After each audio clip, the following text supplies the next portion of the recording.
It's the Unhappy Hour. Broadcasting to you live from the Milky Way galaxy, the solar system, planet Earth, North America, the United States of America, California, Los Angeles to be specific. Hello everybody and welcome to another episode of the Unhappy Hour here on the TNAM radio network at thenewamericanmedia.com. My name is Brian Engelman. I'm your host, as I've been for, 4.5 years. You know, the Unhappy Hour celebrates all things unhappy in Cleveland sports, Indians, Cavs, Browns, and Buckeyes. And today we got some unhappy news. You know, it's never good when you start trending on Twitter.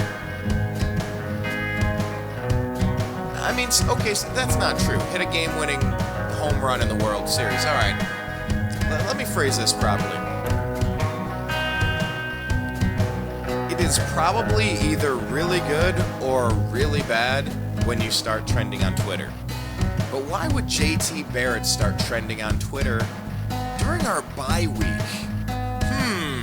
The Buckeyes aren't playing, so I doubt he's throwing touchdowns. Okay, well, at least he's not breaking his ankle. We hope. I don't know. Could have been a motorcycle accident. Like Kellen Winslow of the Cleveland Browns. Remember that gem?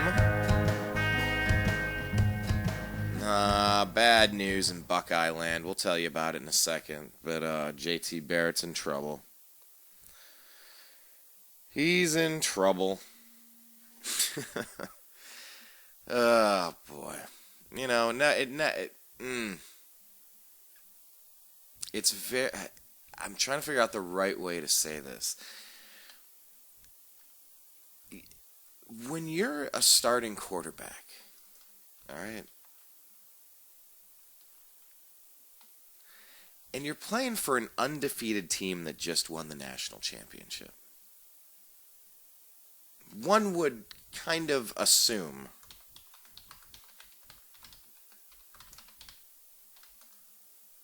that all eyes are going to be focused on you and your teammates and your coaching staff and your whole organization, your whole system, right? Now, for the life of me, in 2015, I cannot understand why somebody who is the quarterback of an undefeated, number one ranked NCAA Division I college football team that won the title the last year.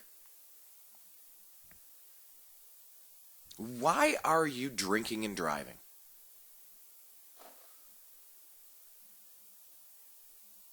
Tell me that one. I'm seriously, legitimately trying to understand.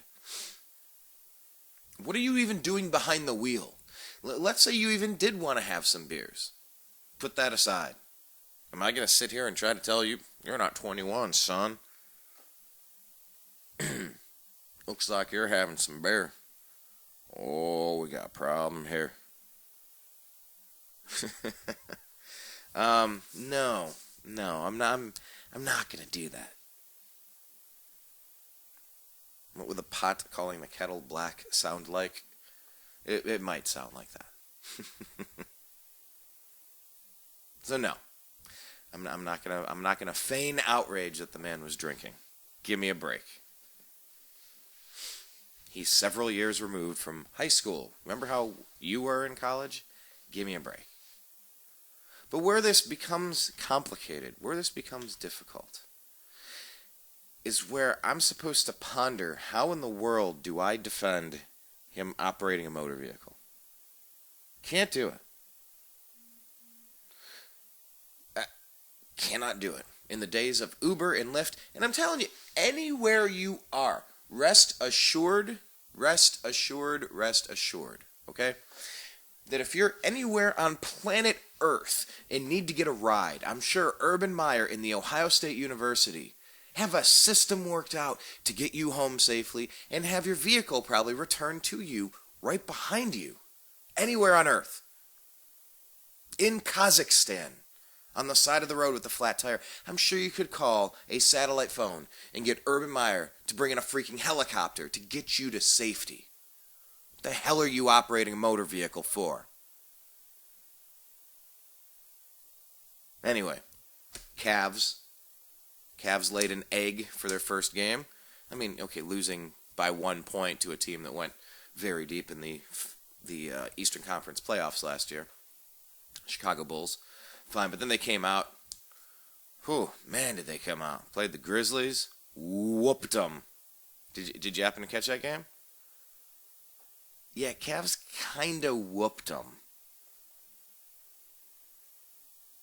And that's what you want to see out of your team.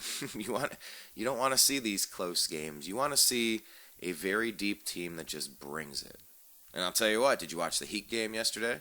Cavs won by 10. And it was deceptive because it was really about a 20-point win when all the starters got pulled. So, yeah, this Cavs team is looking good with Kevin Love, LeBron James. Still waiting on Kyrie Irving to come back. Anyway. So, Cavs, that's good stuff. I don't know. I mean, you got everything else going on. World Series. I mean, are you super amped for it? I don't know. But, of course, we're going to talk Browns. Browns did not look good against the Rams and get ready to play the Cardinals, so we're going to bring in Brandon Odell back to the program and discuss it. I think the Browns have a chance. But then again, I always think they have a chance. Hello. Brandon Odell, happy Saturday morning to you. How you feeling, buddy? Pretty good. Just living the dream, as you would say, Yeah. doing what any other responsible American male of our ilk would be doing on a Saturday afternoon, is making a huge heaping pot of chili. Oh, man. You know, Chili Day's an awesome day because it fills the house.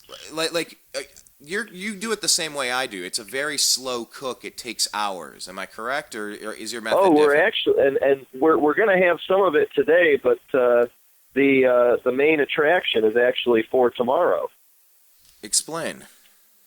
I and Michelle and I both agree, chili and most tomato-based sauces actually do even better on the second day.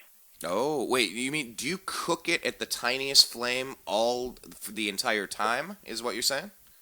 No, I'll cook it. We'll have a little bit of it for dinner tonight, possibly over pasta, and then we will we're actually having guests over to enjoy some chili tomorrow evening. Oh, nice. Nice. Yeah, get your guests out of there before the beans work their magic.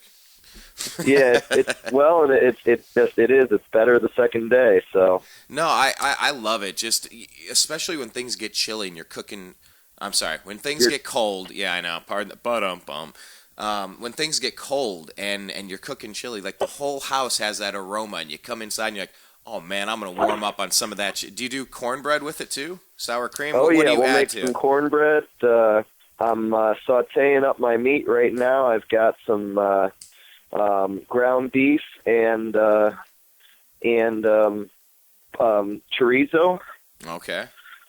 So that's the flavor that goes inside the chili. Kind of gets a chance to all meld together. I've already sauteed up onions and 3 different types of peppers from our garden. Nice. So, is your garden still delivering you produce right now, or is this stuff? the root vegetables are still like the carrots and the beets, but besides that, everything else has run its course. I'm impressed, man. I didn't really know you as a gardener. Like when we lived. By the way, for everybody, Brandon is my former roommate back in college. And, I remember we had that garden at the back of Bentwood. I don't know if you remember that, but Yeah, it's great when you're growing food, and especially like if you get peppers and you get a ton of them at the same time, it's very easy to chop them up and throw them in the freezer, and then you just pull them out when you're ready. I don't know. I love growing my own food, and question that just came to mind, Brandon, have you ever had the opportunity to get venison for your chili? Like with all the neighbors and people that go hunting around this time of year, have you ever sampled that or made it yourself? Um, I definitely have, and I do enjoy it, but no, we haven't had any people just given us any venison the last few years. Actually, what is more likely to happen is due to the fact that our neighbor owns a buffalo ranch, Oh, that's is to right. occasionally be given good, good grass-fed, all-natural bison. Oh, come on, man. Does it get any better than that? That is an incredible perk. That is an awesome neighbor. Yeah, he owns a brewery, you can't go wrong with that. Oh my gosh. I won't even get into the types of neighbors have had out here in Los Angeles. Wow. But they don't own breweries, is what you're saying. There's some neighbors that really bring a lot to the table and are super awesome and make your life just so much better and richer and more wonderful. Then there are neighbors that don't. And we'll just leave it at that. We'll just leave it. Hey, we even have that in our neighborhood as well, out here in idyllic, small town USA. So, all right, fair enough. Okay, Brandon, I got to get into this real quick. There's breaking news. I woke up, on the West Coast over here. Brandon's already in the middle of his day, but I was saying it's usually either really good news or really bad news when you start trending on Twitter, but unfortunately this is not a good one. J.T. Barrett suspended after arrest of operating a vehicle while intoxicated. He's been suspended 1 game, and it's interesting because this came on the same week that I caught this interview. This is Bill O'Reilly talking with Coach Urban Meyer. Let me play this and then get your reaction, B. A lot of the big-time teams have trouble. They have kids that are in trouble for one reason or another. Look at Jameis Winston down in Florida State. He steals some crab legs or something. But the guy's a brilliant quarterback, so they let it go down there. I don't think you would have let it go, right? It would have been hard to let that go. All right, so you would have gotten rid of him, but you still succeed on your own terms. Whereas other colleges, sometimes they don't want to discipline the big stars because there's too much at stake. What separates you from them? Well, we've had our issues over the past few years. When I was at Florida, we had some issues. We've had some issues at Ohio State. I had a star tailback get in trouble a couple years ago. And once again, it goes back to creating that culture where that doesn't exist. Now, that's somewhat Camelot because it's always going to be there. But the thing that what this book is a tribute to that group last year. I've never quite had one like that. All right, so you're putting that up as the exemplar, that this is the way it should be. The template. Right, and then how you gonna? All these kids have to read it. Is that what you got to read your book? No, well, you got to do sprints. They live it. See, they live right. it. They hear it nonstop. And all right, Coach. Well, can't argue with your success, and Ohio State is a fine example of people working together, and we appreciate you coming in. Been watching it for many years. Thanks for having me. Thank you, Coach. So, Brandon, the same week this interview comes out, J.T. Barrett gets popped. I know it's new information, but what do you make of all this? The first I had heard of it was when you texted me 10 minutes ago. I think it's certainly, I feel bad for everyone involved. Glad that no one was hurt, and I guess you just hope he learns from it, and it's what you do moving forward, I guess, at this point that counts. I mean, we've all made mistakes of various types, especially when we were, young people. So, if this is an isolated incident, then, he does his punishment and, pays his fines and, loses his license for a while. And, if it's not an isolated incident, then I guess we start figuring out more about it. But, everything, like I said, people make mistakes. No one was hurt. I'm hoping that the team can address it and move forward. Yeah. We'll have to keep our eyes peeled on it. But we're not going to talk too much about the Buckeyes because, we used to do a show called Strictly Browns. Brandon and I did. Schedules get in the way sometimes. But, yeah, we're probably going to talk mostly about the Browns. But final question about the Buckeyes, Brandon. We're sitting here at our bye week undefeated. What do you make about the season so far in general? I don't know if you care to just give a brief overview of any of the competition, ranked 2, 3, 4, or 5, or what you've seen out of this team or what you haven't seen. But kind of give us a State of the Union address on what you've noticed about the Buckeyes so far.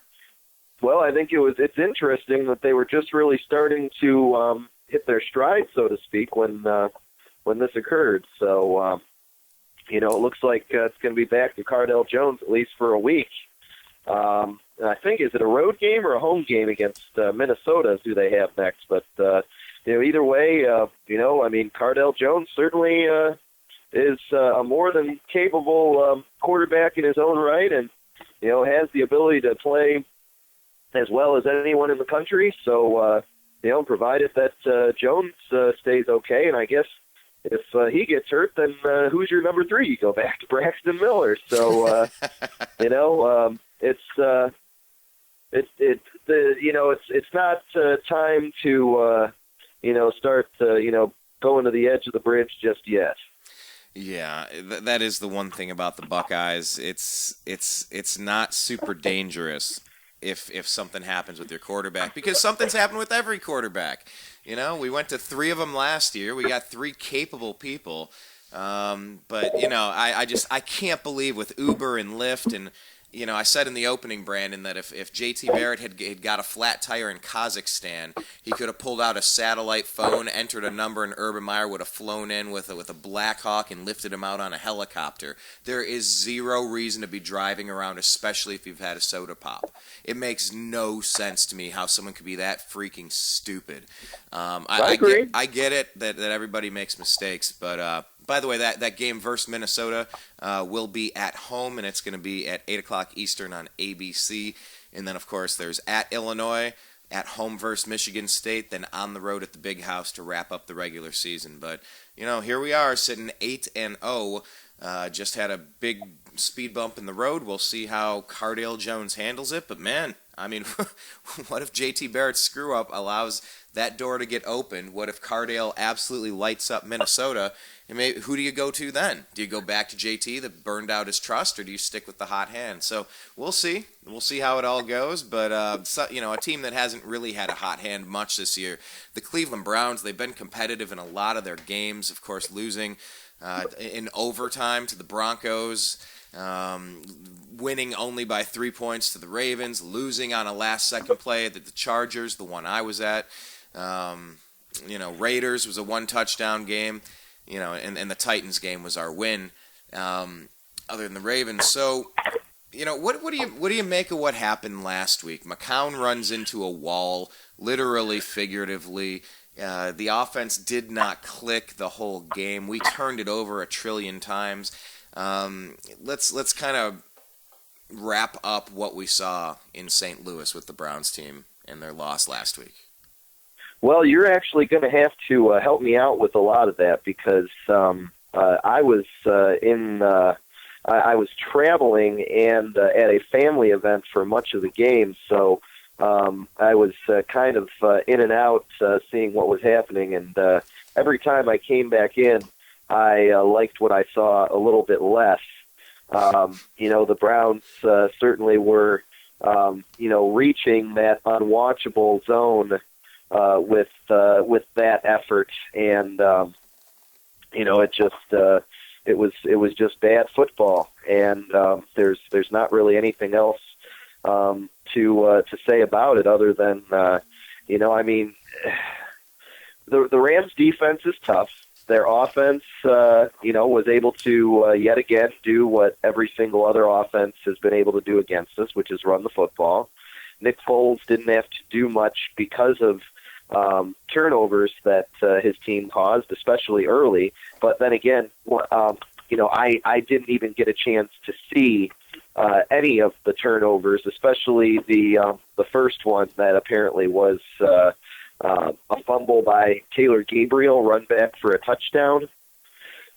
So, Yeah, Brandon, every time we got any momentum going, it was a fumble, it was a turnover, it was a hit, and there were a lot of forced fumbles. When you're playing a good defense, when I played for Brunswick, I played on the defensive end or on the defensive line as defensive end. And we were coached very well, and we got a lot of results ripping the ball, punching the ball, recovering the ball. We went out, and they weren't turnovers, they were takeaways, because we went out and took them. And I'll tell you what, the Rams, they went and took them. It wasn't just we were running and it slipped out of our hand or something, and we did it to ourselves. The strip sack is an art form. You could take someone down or you can knock the ball out while taking them down. So, we played a good defense and they went out and took the ball. But, you got to beware when you're playing a great defense that you have to protect the ball. And that, to me, that's a lack of coaching or it's a lack of talent. It's tough to figure out which one is the difference. But we were never really in that game. We went down 10-0 right off the bat. And we just could never make a big play when it counted. Yeah, that's I came in and saw that the score was 10-0, and I was just wasn't quite as raptly interested in the proceedings, because I basically figured that the outcome was going to be poor, and it obviously was. Right. So we can look forward to this week's game, the Cardinals versus the Browns. Bruce Arians, involved in some of the one of the more interesting moments in Cleveland Browns history, especially after the reboot. I don't know if you wanted to bring that up real quick, Brandon, but this guy could have been a coach of the Browns. Bruce Arians has his team, the Cardinals. It's kind of the inverse of the Browns. Browns are 2-5, Cardinals are 5-2. It's crazy. I picked up Chris Johnson on my fantasy football team. He was riding the bench as a backup, and now he's a starter, and I wouldn't go away from him. He's looking great. Carson Palmer's looking great. Larry Fitzgerald's looking great. It's hard to believe it's 2015 and not 2010 or 2008 or whatever the case may be. So, looking forward toward this game, what is your take on what you've seen out of the Cardinals in general? Either Bruce Arians or just the entire team. They're a team that you probably get to see a lot more of than I do, simply because of the fact that they're on the West Coast. Bruce Arians obviously came in and received a Coach of the Year award for his work with Indianapolis during the year that Chuck Pagano was out. To relay that into a head coaching gig, had mixed success with Ben Roethlisberger as the offensive coordinator there in Pittsburgh. There's been hits and misses, I guess, throughout his career. Obviously, his work with the Browns was not one of the hits. I guess we'll see. Carson Palmer is healthy, and as with so many teams, look at case in point with how the Colts are doing right now. Case in point, look at how a team like the Panthers is doing, or how a team like the Cowboys is doing. As the quarterback goes, so goes the rest of the team. So, if Palmer is playing well, which he is, if he is healthy, which he is, the Cardinals certainly have as good of a chance as any to go all the way. They're going to. They're in that top group of team, that top 10, where if you peak at the right time, you have just as good of a chance as anybody else. Of course, the Patriots being undefeated, it's a little hard to think of anybody. The Patriots are gonna. That's they're the defending Super Bowl champs. They're the Buckeyes. But man, they look good right now. They're more than the Buckeyes, because the Buckeyes haven't looked all that great this year. Yeah, we're undefeated, but we haven't played a lot of tough teams.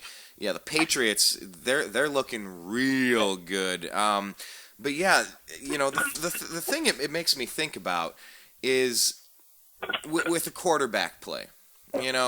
Carson Palmer, sometimes it takes a while to become and he's always been good. He's always been good. He's just had some injuries in between, and, he's getting older, so you question how much longer he can do it. But, the thing about the Browns at this point, Josh McCown got the snot knocked out of him in that Rams game. And this would be a good chance, especially after having already had a concussion earlier in the season. Maybe sit him down. Maybe sit Josh McCown down and get him healed up with his shoulder injury and slam it into the wall. I don't know if you saw that. There, yeah. Yeah, that was ridiculous. Yeah, I did see that. Yeah, and I'll totally defend him on that because it's such a klutzy, duncy, stupid kind of way to get injured. But when you're running fast and you hit the edge of that and you run into the track, like that little warning track area, I don't know why in 2015 every stadium has not put down some sort of tarp or required that the material be changed so you don't slide like a piece of ice. You've seen it happen a lot of times over the years, and it's just unacceptable that in 2015 they allow that. But it was a duncy-looking play. Anyway, here's my point, Brandon. Yesterday, I don't know if you caught this story, and it's on our Twitter feed at American_media_. If you haven't, you'll have to scroll through a lot of other stuff to get there. But, Brandon, there was a car crash where a dude was driving like 90 miles an hour, passing people on the right-hand side, passing people on the shoulder, and he got into a car crash yesterday, flipped the vehicle multiple times, and his body shot out of the window and landed at the top of a highway sign yesterday in Los Angeles. And one of the crazier stories I've seen in a while. And looking at that, you read the Johnny Manziel report of driving 90 miles an hour erratically, passing people on the right-hand side. It looks like someone's trying to jump out of the vehicle. His wallet's getting thrown out the window. Johnny Manziel could have freaking killed himself and thrown his body up on top of a highway sign a couple weeks ago. What are we supposed to do with this quarterback when he's making J.T. Barrett like, no, it's cool, I'll drive decisions, when you need someone like a Tom Brady back there who, hey, he might deflate a football, but he's not getting in that kind of really, really stupid life and death trouble? What do we do at quarterback moving forward? What would you do if you were GM for the rest of the year? Well, first of all, not to defend J.T. Barrett for getting a DUI, but, that's an, isolated incident, at least to this point, where it's, for Manziel, it's a pattern of behavior. So I wouldn't put J.T. Barrett's mistake in the same category because, it's just not. It's not a pattern of behavior yet.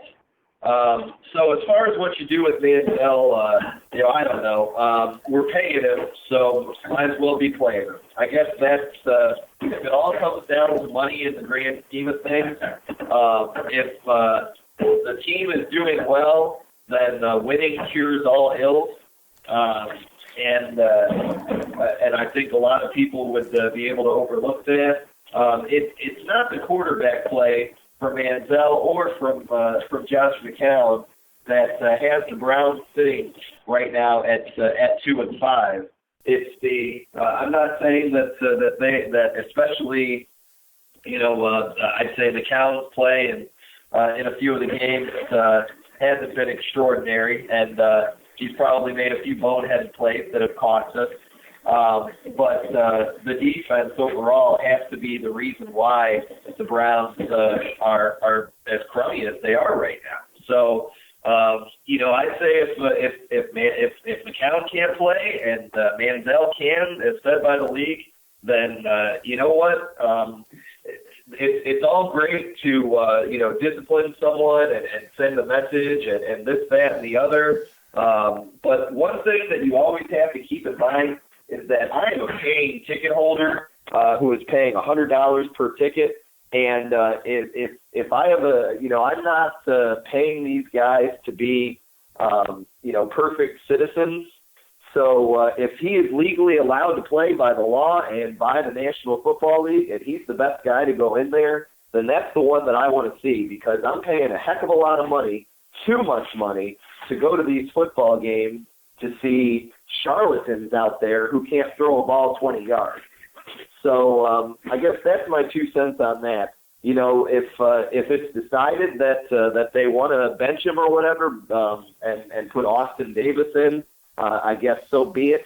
But frankly speaking, if he's not in jail and he hasn't been suspended by the league, then you know what? Let them handle it. And I want to see the best guy out there playing football. And if McCown isn't ready, then put Manziel in and let other people worry about discipline. Charlatans. Man, I challenge you to a duel, good Mike Pettin. Yeah, you know, but they apparently don't think that satisfaction. I demand satisfaction. But they apparently don't view Manziel. You know, but here's the other question that popped up into my mind yesterday. Either the team does not view Manziel as giving the Cleveland Browns the best chance to win, or they're intentionally trying to tank the season. Do you think that there's any possibility Uncle Jimmy has told them, we want this team to lose and we need to draft high next year because part of our plan is this, and here's what it's going to take, and here's how we cycle through the roster and the payroll and the blah, blah, blah, and the contracts, because we're going to make a big move, and it has to be next year, but we can't have the fans calling for our heads yet this year. Do you get any sense that that's even a possibility with this team?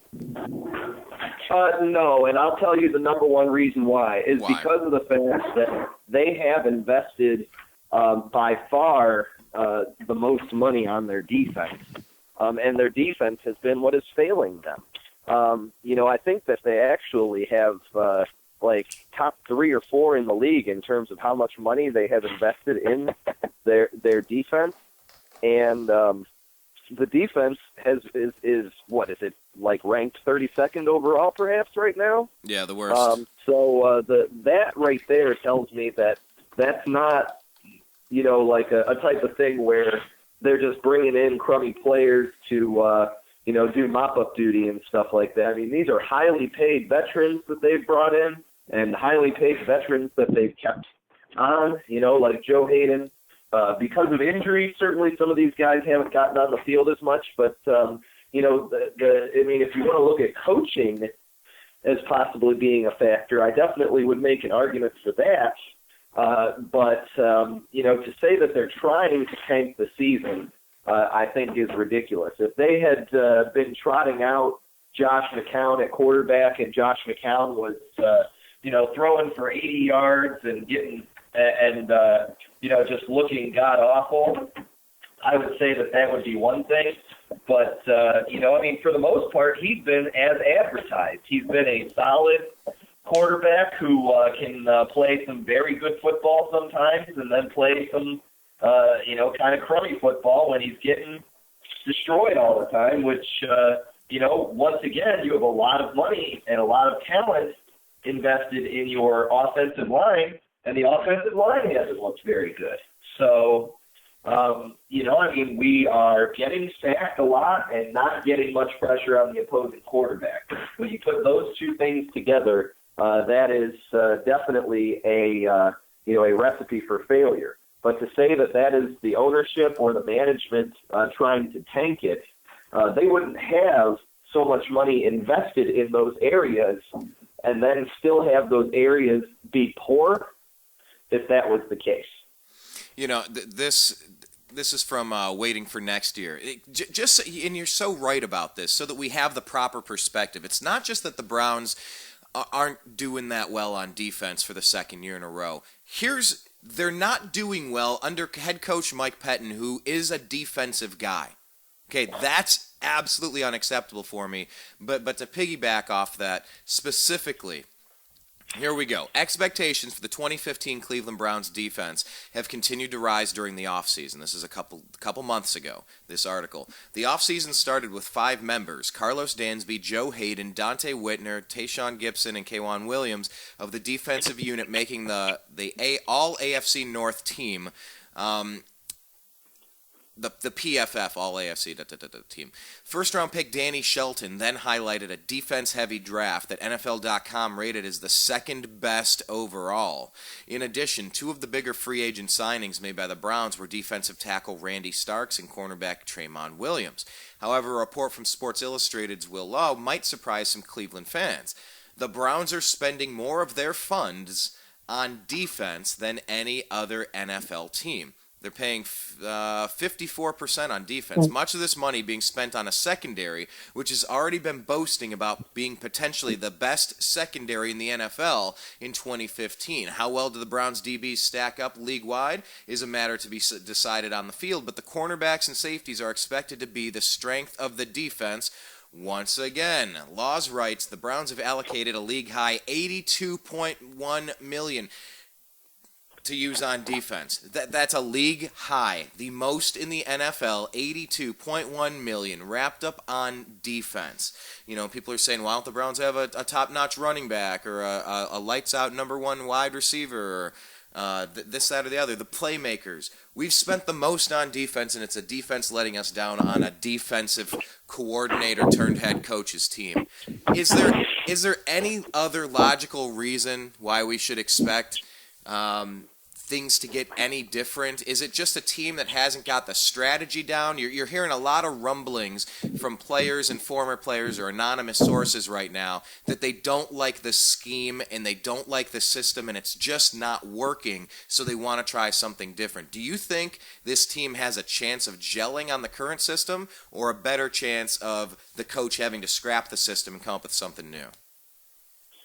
I don't know. I mean, at some point, players have to just be able to make plays. So I guess certainly you put some of that back on the coaches, but ultimately, I think that a lot of the blame needs to go on the players. If you want to be a transcendent talent in the NFL, especially like some of their defensive backs want to be, then scheme should not matter. You should be above scheme. We've seen not a whole lot of impact out of first round picks, obviously the last few years. And I think that has certainly hurt us. Justin Gilbert, haven't gotten much there. Danny Shelton, haven't really seen, anything glaringly great yet out of him. Barkevius Mingo, same thing. Haven't seen much there. So there's three high first-round picks that just haven't looked, like anything tremendous so far. So until you start seeing all of that talent gelling, I don't think the scheme is going to make much of a difference. But either way, I do want to kind of do a little, 3-minute warning here because I need to start getting ready to let you go here in a few minutes. Yeah, let's get our prediction going. I mean, that was my next, and that was also my final question about the draft picks who are not playing. Just really quick, the second-round picks that haven't worked, the Josh Gordons this year. It's not just the Manziels and the Gilberts and the Sheltons and the Mingo. But then again, look at that. That team, it's like you're redshirting these players or they're just not good enough to get on the field. Either way, that's not good. You don't draft a LeBron James to let him sit on the bench. You got to get him in the game. You got to let him play. Teddy Bridgewater's doing it, and so is Derek Carr. You got to find out what you have, or we got to find out if we need to draft him again next year. So anyway, let's do this. Let's get the prediction for this week with the Cleveland Browns then. What do you make of the show? And are you going, by the way? No, the next game I'll be going to is the Cincinnati Bengals Browns home game. Here in a couple of weeks, or I think December 6th, I think is actually when that is. Oh, okay. But I do have my dad is going to this game, and actually my sister is taking my 13-year-old nephew to their first ever Browns game. So in honor of Liam and Cullen going to see their first ever Browns game, how about the Browns? I'm not going to say it's a season-saving victory or anything like that because I think that the apathy that everyone is feeling is really starting to set in. But this is one that for some reason I have a feeling about. So I'm going to say that the Browns are going to upset the Arizona Cardinals in another close game, and we will say 24-23. Wow. And you've been a very fair, I know I have my rose-colored glasses on when it comes to my Brownies. It's a weird thing because I'm a kind of a pessimistic dude that prepares for the worst before hoping for the best. But with my Browns, I'm a constant optimist. I'm going to go Browns 33 and the Cardinals 27. I see it happening too. I know the Cardinals are good. They are who we thought they were. But you know what? I really just see the Browns team as having a ton of talent, being 1 or 2 plays per game away on it. We could easily have 2 or 3 more wins on this season. Not a perfect team, but I could see us right there in the thick of things. I think we get it done, like I said, 33-27. So, Brandon, as we let you go out the door, the Cleveland Cavaliers started the season. I don't know how much you've had a chance to watch, but man, last night they looked good against the Heat. They look to be a deep team.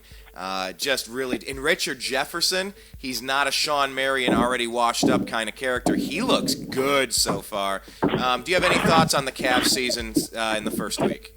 I haven't gotten a chance to see a lot of them so far, but what I have seen of Richard Jefferson, I've definitely liked.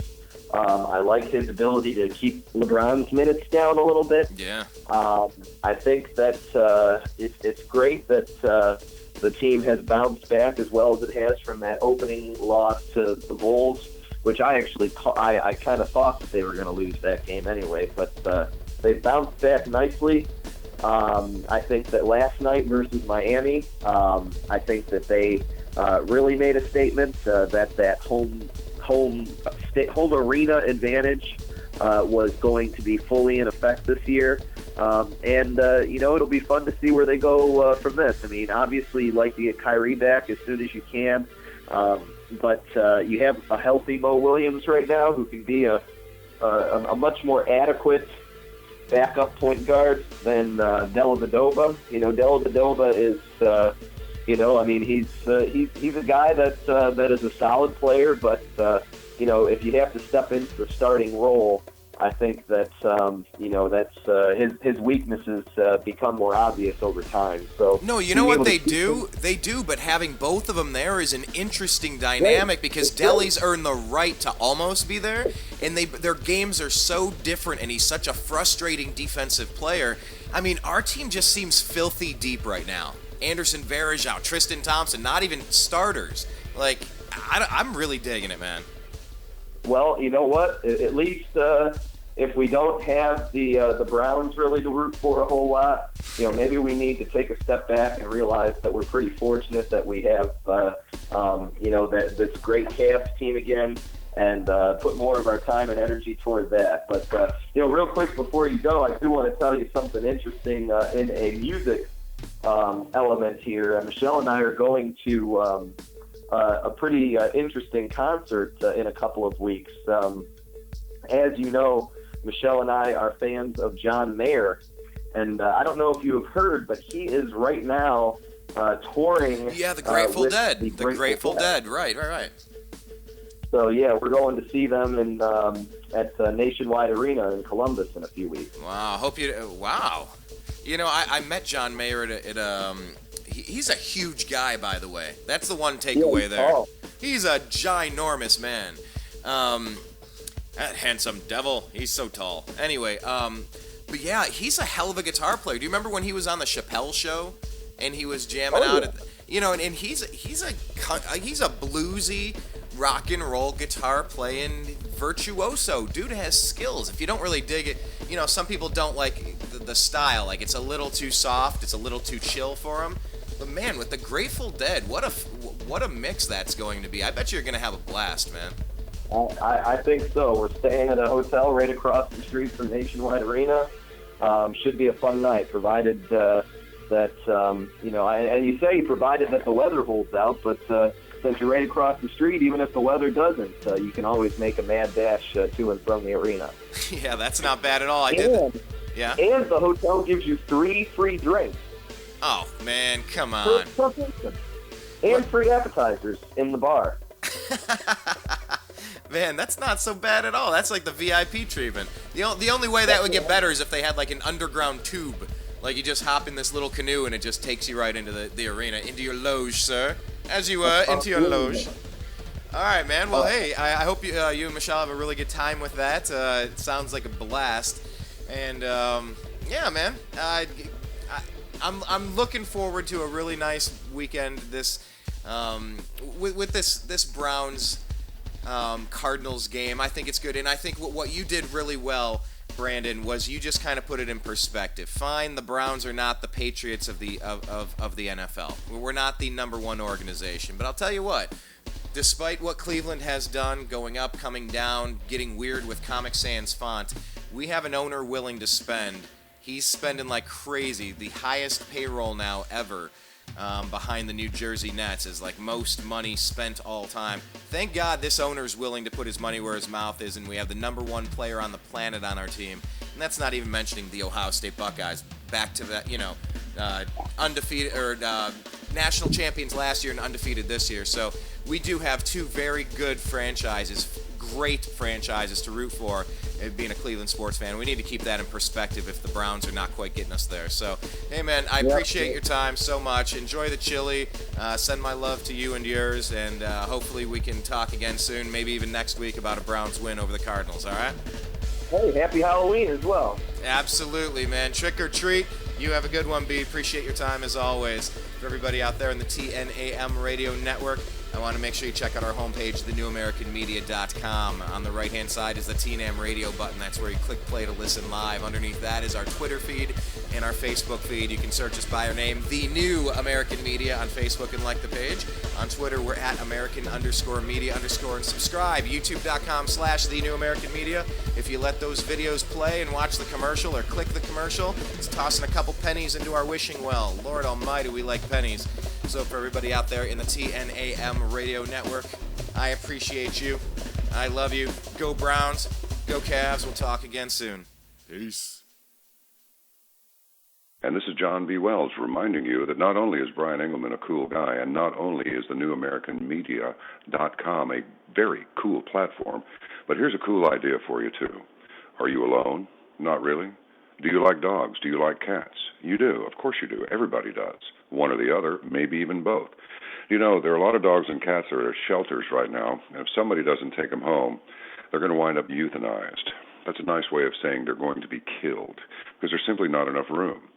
I guarantee it, the best dogs and the best cats, the best pets, come from shelters. There's something about dogs and cats. They know. They know where they are. You walk through one of them, and certainly at least one is going to look at you and go, I wish you'd take me home. I'm in hell. Please take me out of here. It'll be the best thing that you ever did for your soul. You'll feel good about it. And not only that, but you have a friend for life. Doesn't matter if you got money, you don't have money. Well, it doesn't make any difference to a dog or cat. All they need is the sound of your voice and maybe even the stroke of your hand, and they're fine. Maybe a little food every once in a while. The sweetest sound that those pets ever hear is your voice. Think it over and adopt a cat or a dog from a local shelter today. I'm telling you, you'll be glad you did.